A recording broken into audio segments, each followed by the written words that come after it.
The River Duwamish, Washington State, in 1975. The Red Barn, William Boeing's first factory built in 1909, is being moved downstream to be restored as the Museum of Flight. One of Boeing's first employees recalls his early days. I'm Mike Pavoni, and I was born in 1903, the same year that Model Wright blew at Kitty Hawk.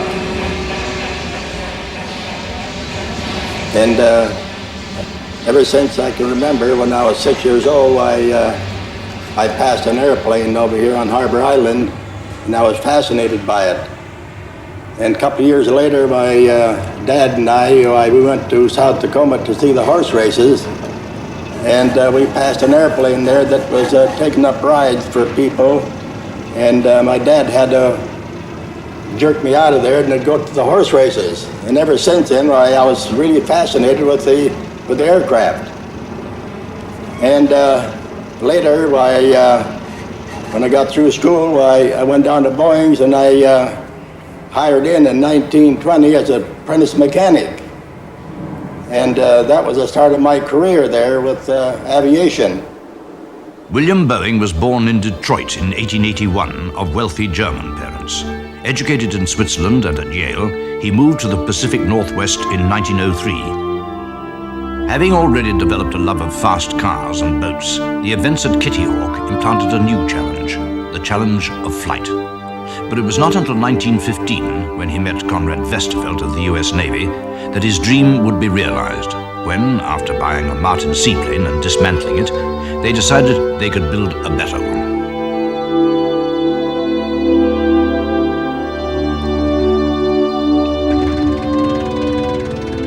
This is where it all began. The BMW, built in 1916. 13 years after the Wright brothers. There were two of them built. One of them was exported to New Zealand. The other one remained here in Seattle.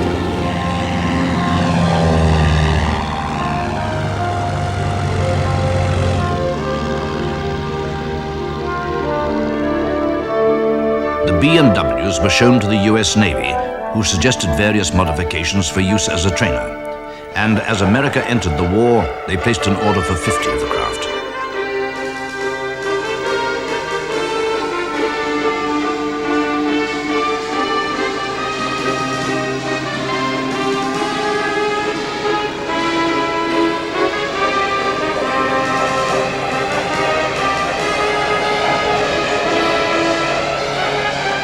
But orders for the Boeing C, as it was designated, soon waned as the war drew to a close, and Boeing had to ride out the slump using his own resources, at one stage making furniture and sea sleds.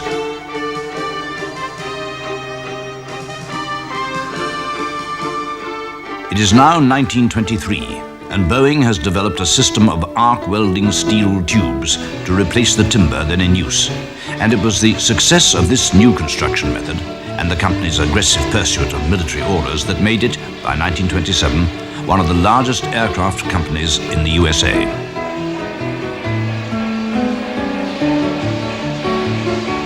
Throughout the late 20s and 30s, William Boeing continued to develop the company. His perfectionism and ability to choose the right associates were his greatest assets.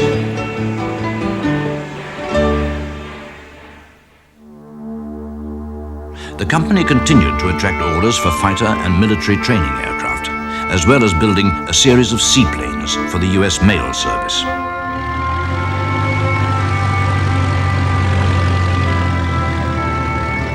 In 1927, Boeing outbid all competition for this lucrative service between San Francisco and Chicago. And although bankruptcy was predicted by his rivals, the Type 40 mail plane, which carried passengers as well as considerable amounts of mail, saved the day.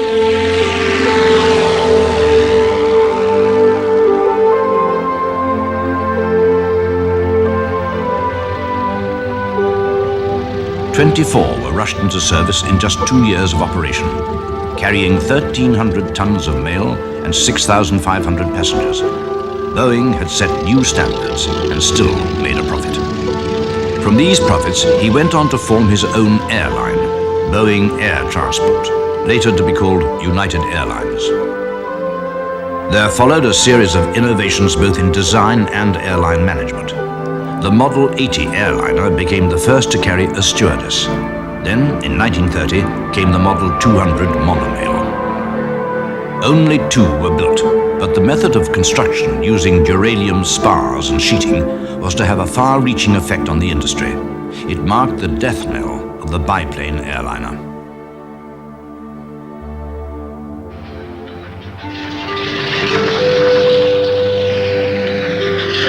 Owing much to the monorail, Boeing then developed the Model 247, which first flew in 1933.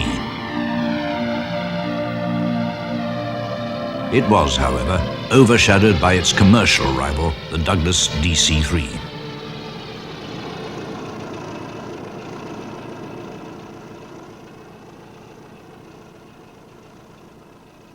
Boeing's then began a series of super large aircraft, something they were to become famous for. In 1938 came the Boeing Clipper, which set new standards of passenger comfort and became the pioneer of long-haul flight.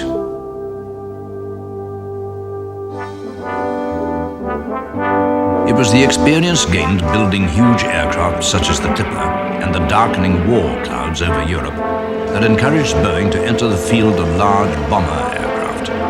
The 294, at the time the largest aircraft in the world, was developed from an earlier model designated the 299.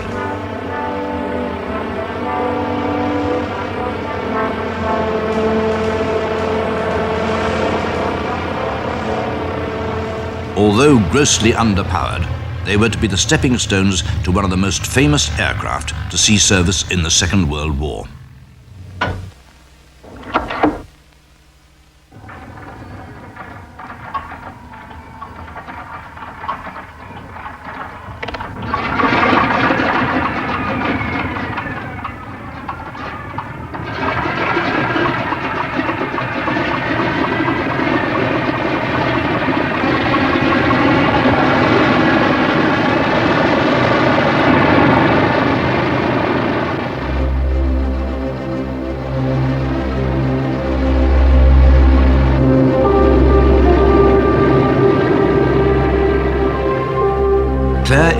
Who was president of the company at that time, had the wisdom to realize that the government specification for a multi-engined aircraft could mean four, and recommended that the company should go ahead with the design of the 299.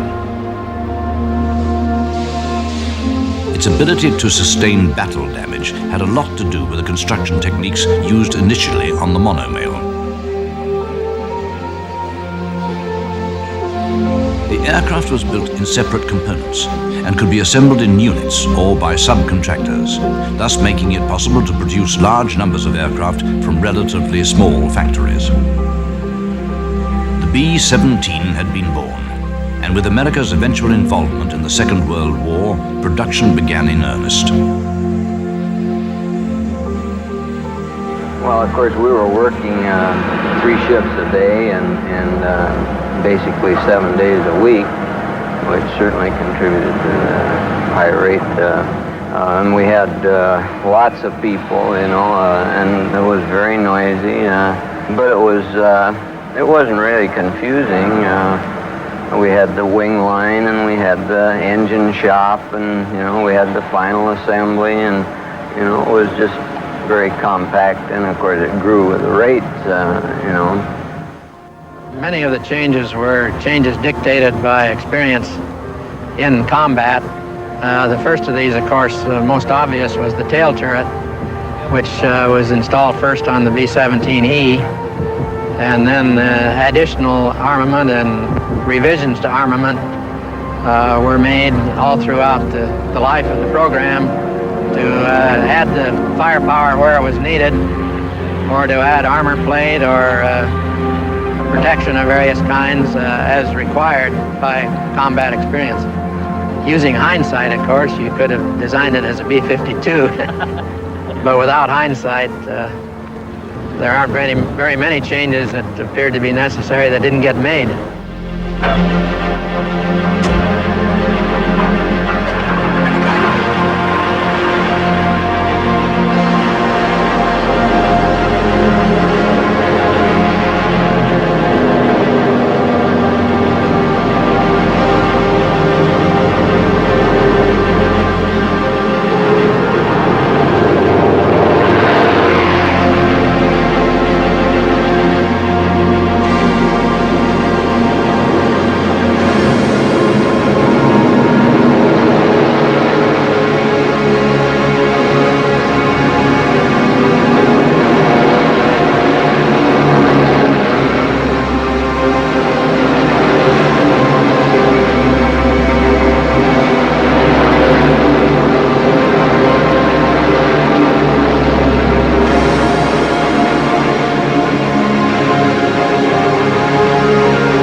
B-17 was to become a familiar sight in eastern England. Nearly 13,000 were to be built, mainly by Boeing, but also with the help of subcontractors Douglas and Lockheed. Over 5,000 were lost in combat, yet it accounted for over 6,500 enemy planes, nearly half the total shot down by US aircraft. And it was a bomber, not a fighter. It is one of the ironies of war that if William Boeing's father, Wilhelm, had not chosen to emigrate to America, Boeings might well have been flying alongside Heinkel's and Dornier's. In 1985, on the 50th anniversary of the B-17, some of the wartime air crews met again in Seattle. Yeah, that was cold. Your hands would freeze. They were heavy. Your feet would get cold. Yeah. Your frostbitten. The oil masks would leak. Now ice, about 2 inches thick, right along here. The one said that 2 gunners in here is like 3 guys with jackhammers in the telephone booth. We had to, we took turns, you know, we had to make sure that we were out of each other's way. We were always bumping rears. And then the cartridge is on the floor. It's like a roller coaster. 2 fighters, 6 o'clock now coming in, down at T. B-17 in trouble out at 2 o'clock, watching. Got an engine on fire.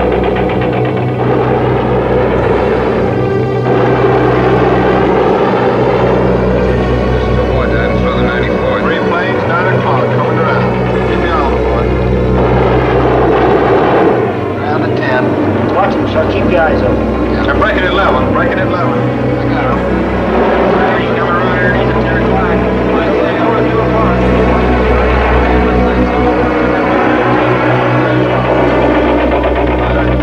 Coming around. 10:30 up.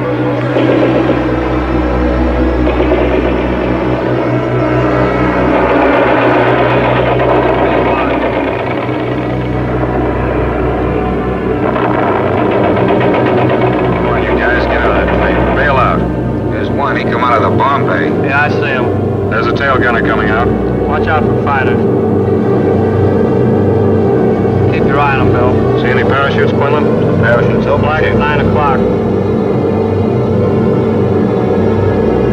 8 men still in that B-17. Come on, the rest of you guys. Get out of there. Come on, Bill. So far, there's 3 more shoots. Flag, 11 o'clock. Fighters, 6 o'clock. ME-109 at 3 o'clock. Keep that. I'm on them. Come on, you son of a bitch.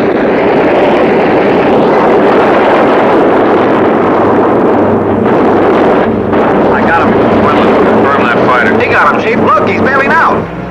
Yell on that intercom. Fighters, 10 o'clock. Watch those 2 and 12, Ben. They're coming in. They're coming in, Scotty. Get that ball turret on him. Save the ammunition as much as possible.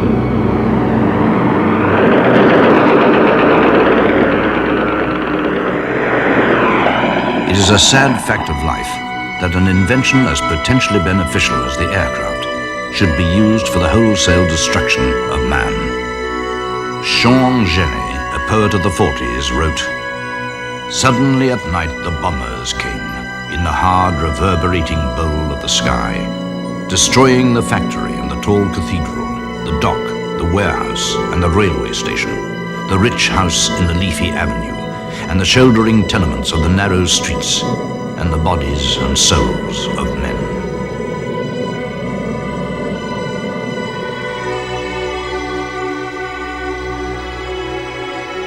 I sought my son among the smoking stones where I had crouched with him clutched at my breast, until the bomb burst and the building shattered down, and the dark came and severed my son from me. I cried out with a voice harsh in my throat, "My son, I have lost my son."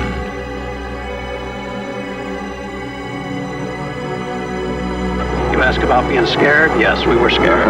We were thankful we were coming back because we lost a few of the boys there.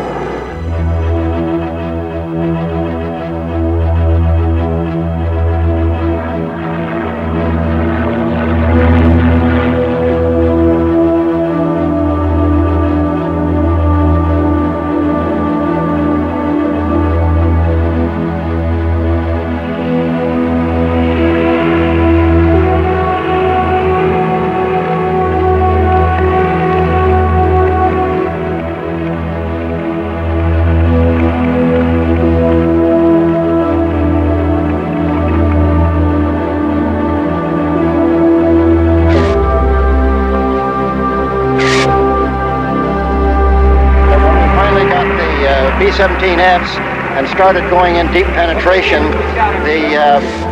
we didn't have fighter escorts to go very far. We had P-47s, but they'd only go in a short ways, and then they'd have to leave us, and then the Germans would take over, and it scared us to death. If you've ever been going down a highway about 60, 70 miles an hour, and some guy swerves over, and you get that feeling through you that you're going to be hit. Well, that's that feeling you have for hours at a time. And after a while, you just accept it. It's like hanging. You take your hang long enough and you're used to it. They're able to go higher than our other bombers, for one thing. So that put the war up higher. And that was all to the good, because it got us up at least part of the way out of the flak and stuff. So the B-17, of course, was able to take, I think, more punishment than any of the rest of our bombers. Well, I don't think that they were thinking about the strength of the airplane. They just knew that they had a weapon, and it was the only weapon that they had, and they were going to use it. And they did use it, and they used it with extreme effectiveness.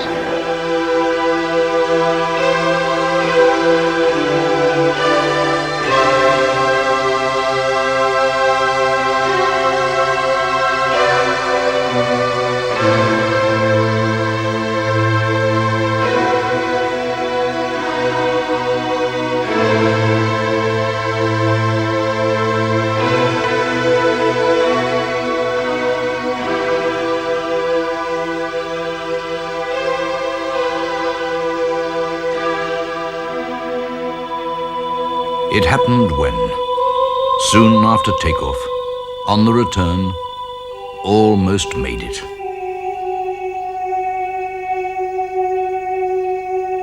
It ended for Ralph, Jack, Richard, Carl, Randolph, Russell, Louis. Here in this Norfolk field, the bite of metal on this too unsolid flesh. The stone of passing interest to walkers in the summer, buffeted by the eastern winds, still warrants flowers from someone.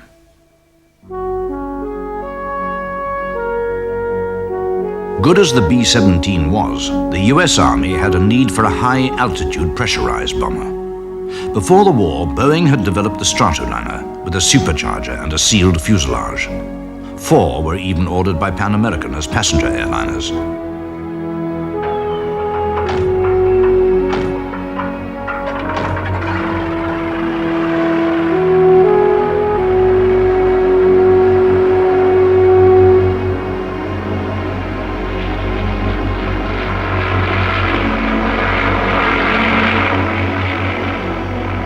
But the prototype stalled and crashed on March the 18th, 1939. As a result, new fins were fitted, and with the experience gained with the B-17, the Model 294 and the Stratoliner led, in 1942, to the B-29 bomber. With its pressurized crew compartments and its 4 Wright engines, it was capable of well over 700 knots at a service height of 32,000 feet.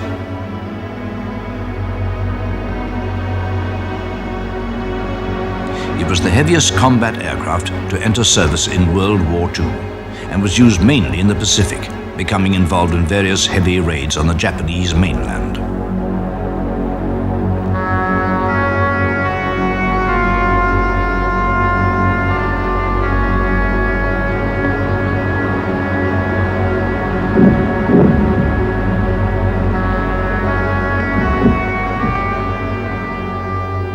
On August the 6th, 1945, a B-29 named Enola Gay took off from Tinian. Piloted by Colonel Paul Tibbets, it dropped the first atomic bomb on Hiroshima.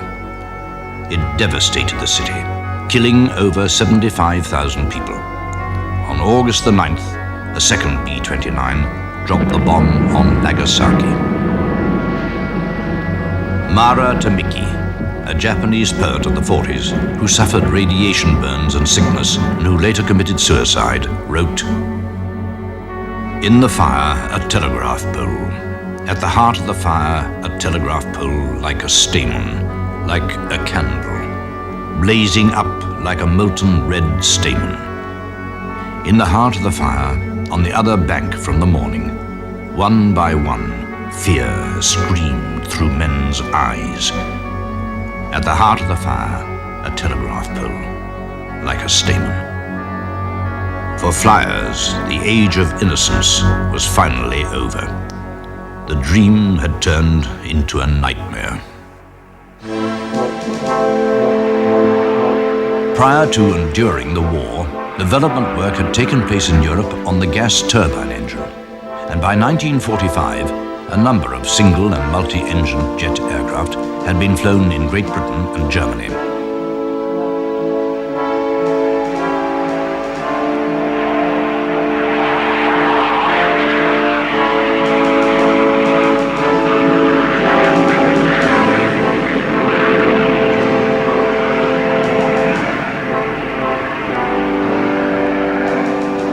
Amongst them, the famous ME-262, which the B-17s were to meet during the closing stages of the war. In 1943, the United States Army Air Force had issued its requirements for a jet bomber, and in 1945, with access to the work in Germany, as well as its own research, Boeing started development of the B-47, which first flew in 1947.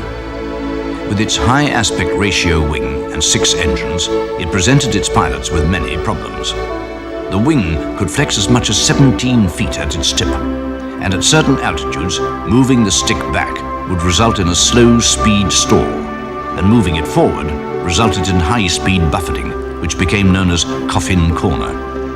A British designer said of the B-47, it had little control at high speed, had to be landed through a letterbox, and would never be accepted at Boscombe Down, the British Aircraft Evaluation Centre.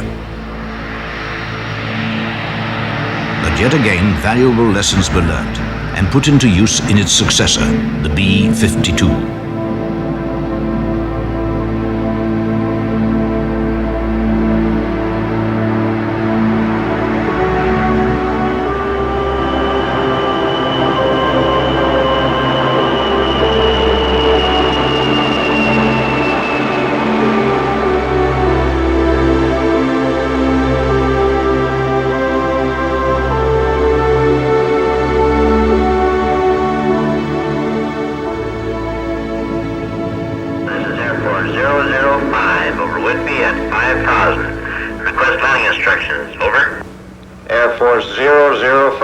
This is Boeing Tower. You are cleared to make a straight-in approach to runway 13. Wind southwest 25. Gust to 35. Extreme caution. 80 to 90 degree right crosswind. Report at Harbor Island. Over. 005, roger on crosswind conditions. Gear down.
The work on the B-47 and B-52 was to stand Boeing in good stead for the commercial battles to come. Production director Joseph Sutter continues the story. Going back to World War II, if you remember, Boeing got heavily involved in bombers, B-17s and B-29s for the war effort, and that really put Boeing out of the commercial business for several years. At the end of the war, Boeing, with the desire of getting back into commercial business, first developed an airplane derived from the B-29 using that wing, and it used a very, very large reciprocating engine. But jets had started development in World War II, and over in England, de Havilland, using a Ghost engine developed by their own company, was developing the Comet. Boeing was watching that activity very hard. Boeing, meanwhile, had developed the B-47 bomber, which was a pure jet. And it was obvious that the jet engine was going to produce a dramatic improvement in reliability,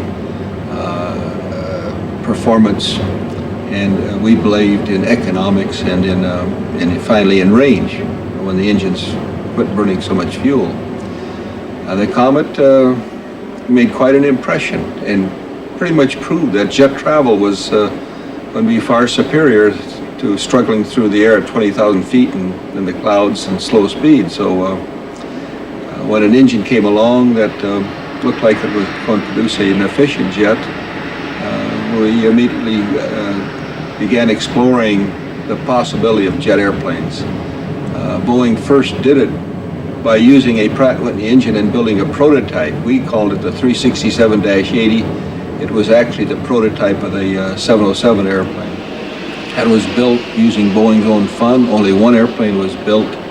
It was never intended to certify it or put that particular model in service. It was to prove the concept.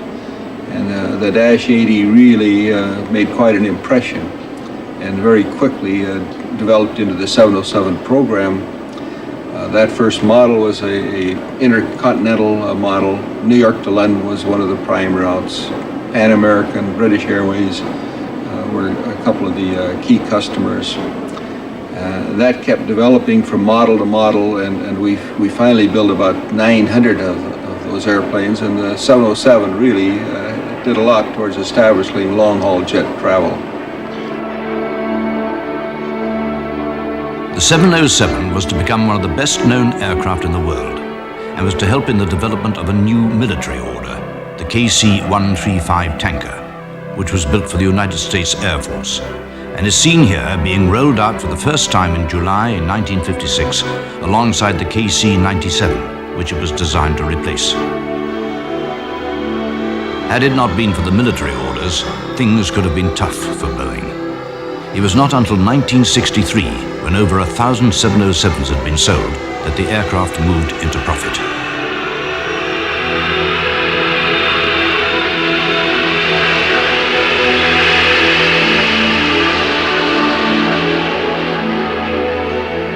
However, Boeing's next aircraft, the medium-haul 727, was to become the world's best-selling airliner, with nearly 2,000 entering service around the world. With the smaller 737, together they formed the backbone of major airlines.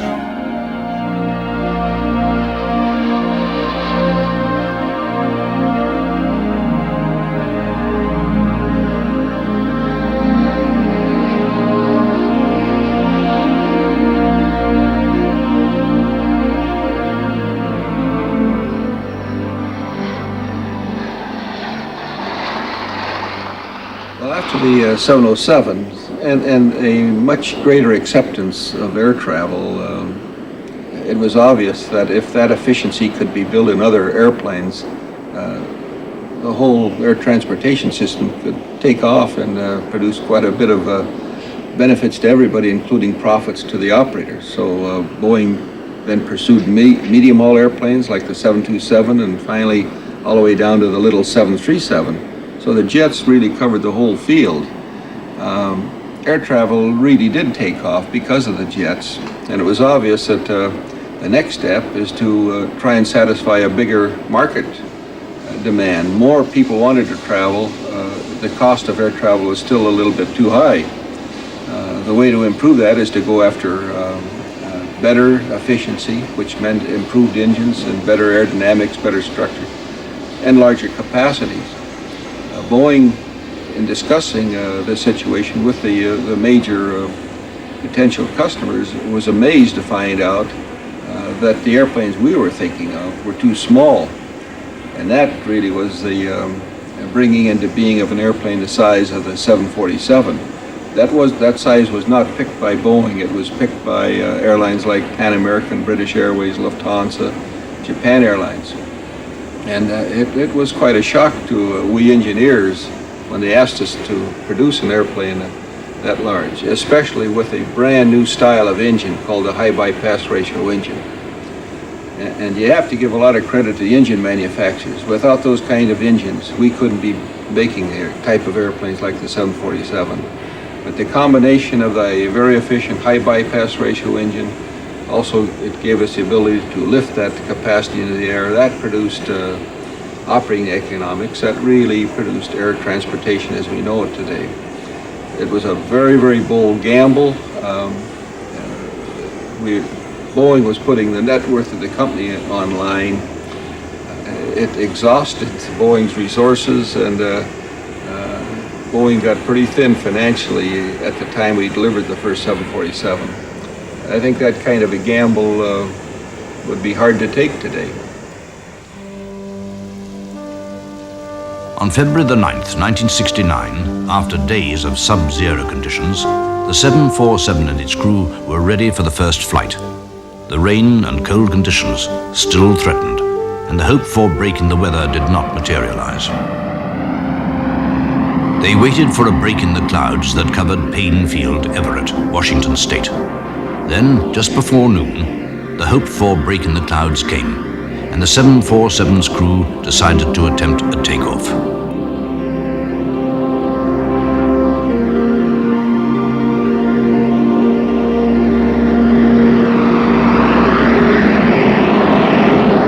In less than 1,000 yards of runway, the 16-wheeled, 317-ton largest passenger aircraft in the world took to the air.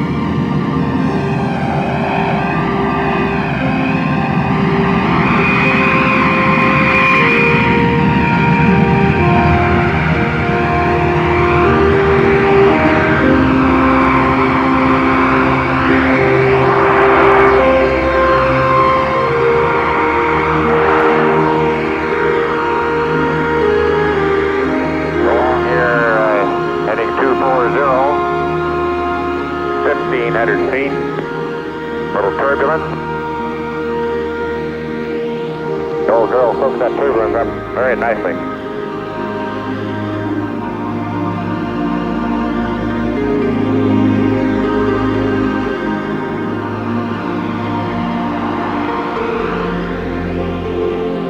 Okay, turning left. Turn coordinator is working, doing its job normally, apparently, and the airplane is just excellent.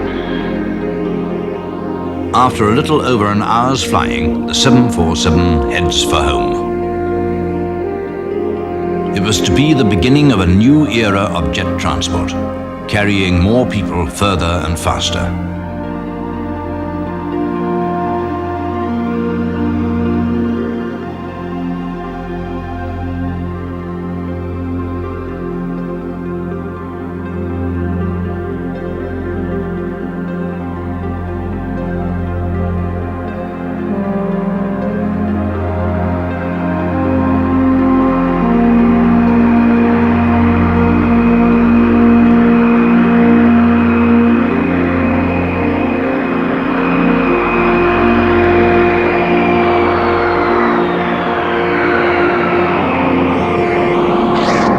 The age of the jumbo was born.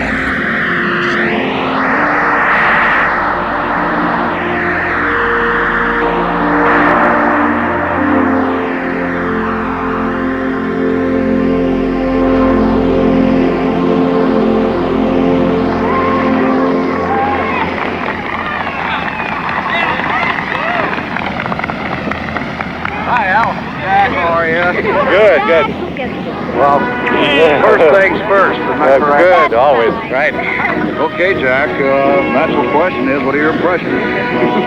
Well, Al, I guess this sounds complacent or something, but that thing is just ridiculously easy to fly. It's just a pilot's dream.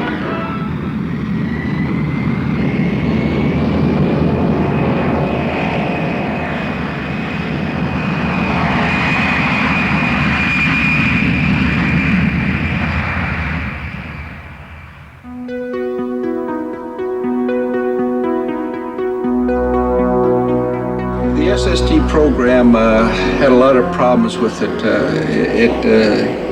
Somewhat got involved with national objectives, which didn't make economic sense. And Boeing was developing a very good and efficient SST, but frankly, it didn't have enough range or capacity to offer supersonic flight at the economic level that would allow enough people to buy a ticket. And that really is why the SST disappeared in the mid-1970s. It was competing against the 747, and there was no competition. There is improvements in technology. The engine manufacturers know potentially what kind of engine we need. It will be a tremendous investment in that kind of engine in airplane. And it'll come, but it's still going to be a long ways off because of the very, very large amount of financial input into the program. But it'll happen.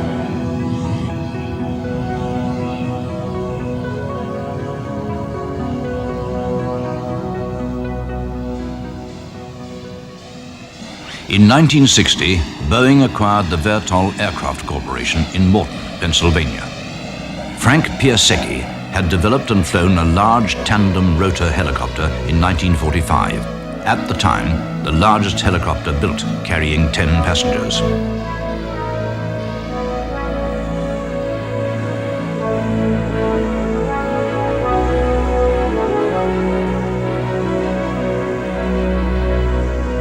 Various developments followed, resulting in the H-21 series, known in the Army as the Flying Banana.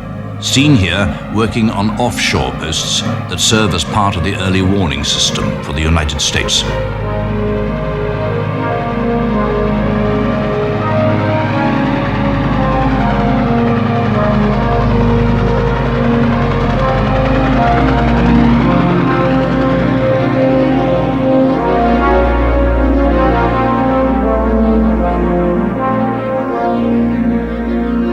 With their large capacity, they did valuable rescue work during the Andrea Doria disaster and during the floods in Mexico.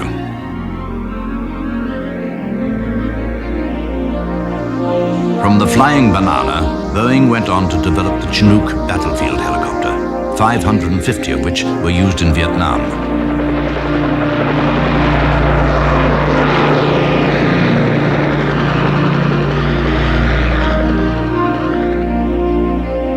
By now, the company had grown from just 21 at the old Red Barn to over 130,000, some of whom are working on the new generation of jet transports. Ground tower, Boeing 757 is ready to taxi into position.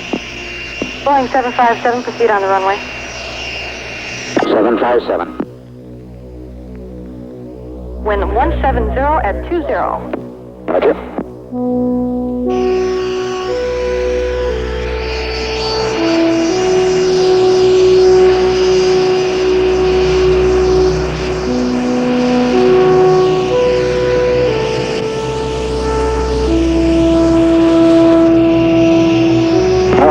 Boeing 757 ready for takeoff. Boeing 757 cleared to takeoff runway 33, wind 180 at 24. Roger.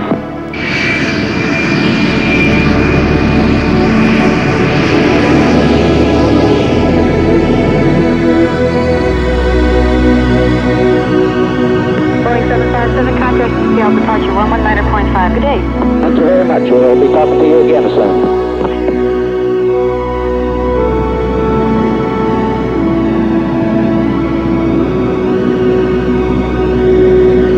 Got some good weather down in Renton and snuck off, found some blue sky up north here. And we basically checked the airplane at all flap settings, all speeds below 250 knots. We checked initial buffet at each flap setting. And we checked the max placker speed at each flap setting. Also, we retracted and lowered the gear. Very routine flight. It was fantastic in the fact that everything went just as programmed. Couldn't have written a better script. So far, from what we've felt, it's a very nice handling airplane. It's a very straightforward, honest, nice handling airplane. This is Boeing 757 experimental. Boeing 757 experimental, Payne Tower. we'd like to turn inbound for your airport. 757 experimental, roger. Wind 190 at 20, peak gust 38.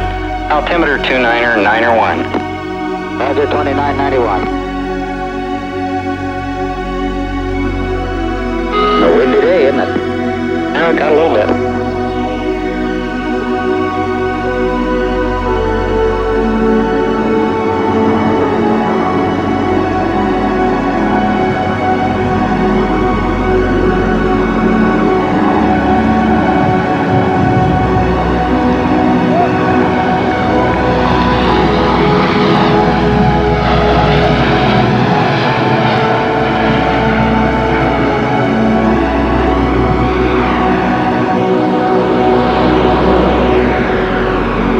Naturally, 57 would like to do a 180 on the runway and taxi to the Boeing ramp.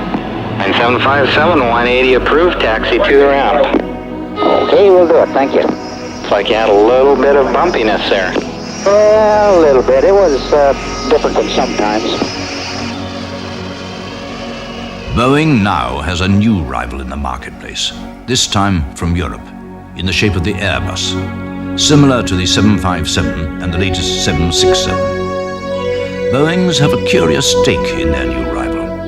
The parts for the Airbus, produced by various companies in Europe, are flown to the assembly site in Germany by the Guppy, a rather strange aircraft based on the Boeing Stratocruiser.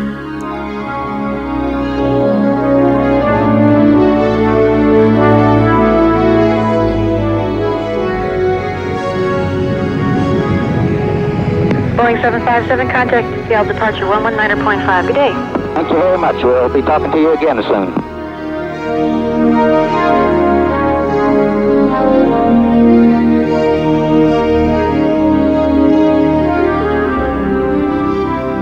But it is perhaps the workhorses, the 707s, 727s, and 747s, that have helped to shrink the world, enabling people to meet and to travel and to achieve one of mankind's oldest dreams, to fly.